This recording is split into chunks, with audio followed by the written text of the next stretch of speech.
Honorable State Minister of Education, Science and Technology,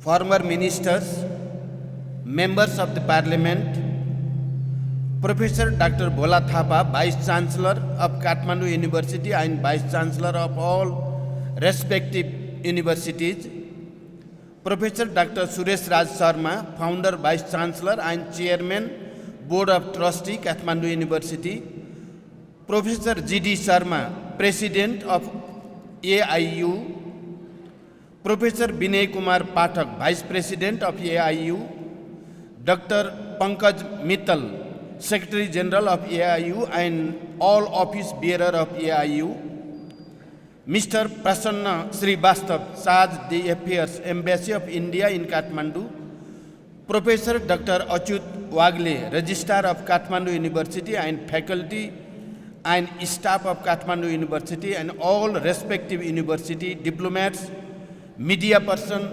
ladies and gentlemen.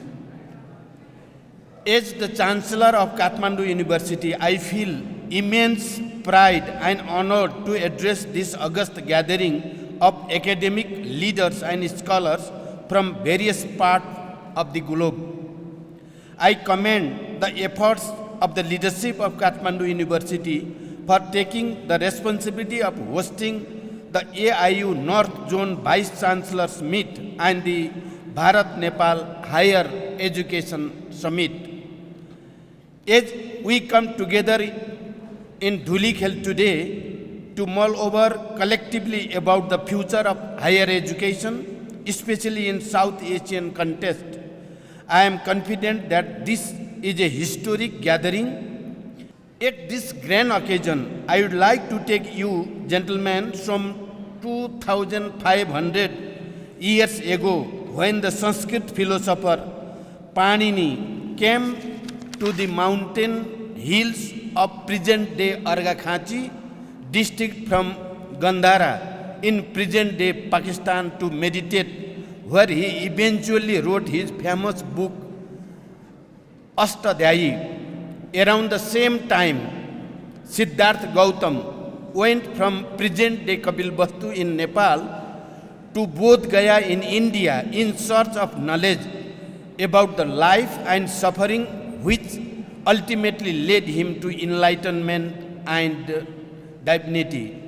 Esteemed academic leaders, as we convene today, I am struck by the profound significance of this gathering, akin to the Asian intellectual and cultural magnitude of the revered Kumbh Mela. It marks not only a continuation of our intellectual legacy, but also a pivotal moment for shaping the future of higher education in Nepal and beyond. The theme of the meet, globalization and internationalization of higher education, resonates deeply with our ongoing efforts of restructuring Nepal's higher education landscape, which is well evident by the presentation of higher education bill in the Nepali Parliament and the meritocracy followed in appointing the Vice Chancellor of the Tribhuvan University, Nepal's oldest university. I am keenly looking forward to this discourse in this meet and would like to assure that the government of Nepal is committed to implement the constructive recommendation presented by experts aimed at transforming our universities and our higher education. As we all know, higher education today is at a critical juncture, if not in crisis altogether, grappled with the challenges brought about by the forces of globalization. Students and scholars are more attracted to the universities and higher educational institutions in the global north, as the recent trend suggests, supported by their huge investment and resources in higher learning and education. The balance of higher education seems tilted toward the global north. However, the story does not end there. The educational system in the global north have started realizing their precarious situation as they have understood that they have long survived due to the international student and their expensive budget, which might not be the case every time. The substantial financial overflow from countries like Nepal toward education abroad says it all. The trend must reverse now.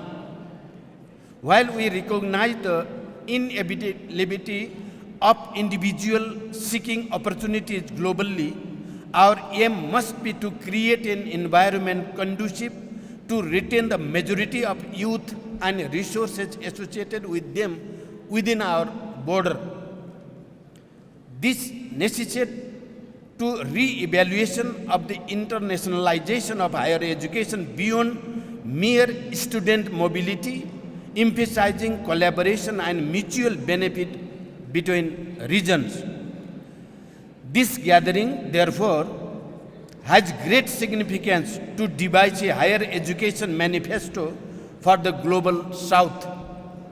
We must do away with the South versus North divide purely based on economic parameter. Rather, we must think of ways to connect the South and North by finding common grounds.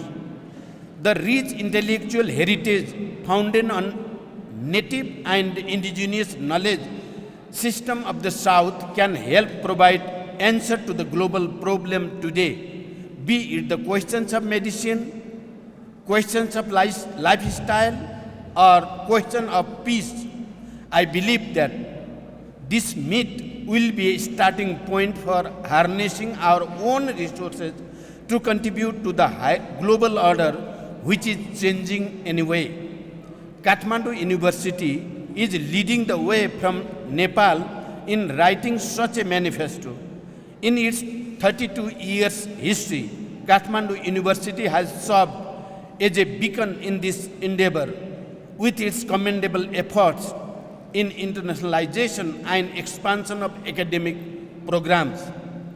The university has maintained an average of around 12% of international students having graduated from then 5,000 international students. Among them, more than 4,400 are students from India, most of whom are medical students and few from Pakistan and Bangladesh as well.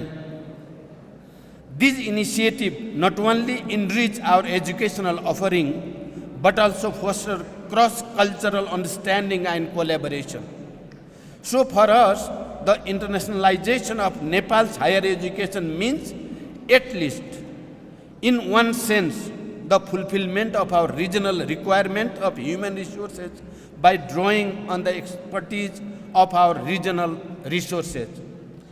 In that vein, I would like to congratulate Kathmandu University expansion of its academic program abroad with a Bachelor in Yogic Science and Well-being program offered in Tirupati, India, is partnership with Sri Bicheshwar Yoga Research Institute in the upcoming academic year. I also would like to appreciate the university's effort in extending its Bachelor in Buddhist Studies in Hong Kong in collaboration with Thangu Vajrayana Buddhist Center. In addition, I also like to take pride in this university launching of a bachelor program in information technology in Australia, a global north country, in collaboration with the Crown Institute of Higher Education. Almost 2 decades ago, we saw a collective dream of building a common university for South Asia. Kathmandu University has already marked its presence as a major university in this region, and I wish the university all the best to cherish its dream in the coming time. Furthermore, we must prioritize regional cooperation, particularly within South Asia, to address common challenges such as visa issue for students. The ASEAN University Network serves as a promising model for collaboration and problem solving, which we aspire to emulate. We have a representative from Asian University Network, and I consider it the best opportunity to work collectively to find solution to our common problem and build a better future together. This is the age of rise of Asia, and let us mark this important meeting of Vice Chancellors and academic leaders is a starting point to write a new history of Asian higher education. In recognizing the rise of Asia also in higher education, we stand at a historic juncture to redefine the future of Asian academia. This meeting signifies a crucial milestone in this journey, where we come together to chart a course toward a more inclusive and collaborative higher education landscape. I reaffirm the unwavering commitment of the Nepal government to address the challenge outlined in this forum and help making the higher education landscape better. I extend my heartfelt gratitude to the Kathmandu University for convening this esteemed assembly of global academic leaders to shape the transformative journey of higher education in Nepal and across Asia. In this occasion, I also want to convey my heartfelt thanks to the people of local community to create an atmosphere warm welcome to our guests in this beautiful city of Dhulikhel. Thank you to everybody.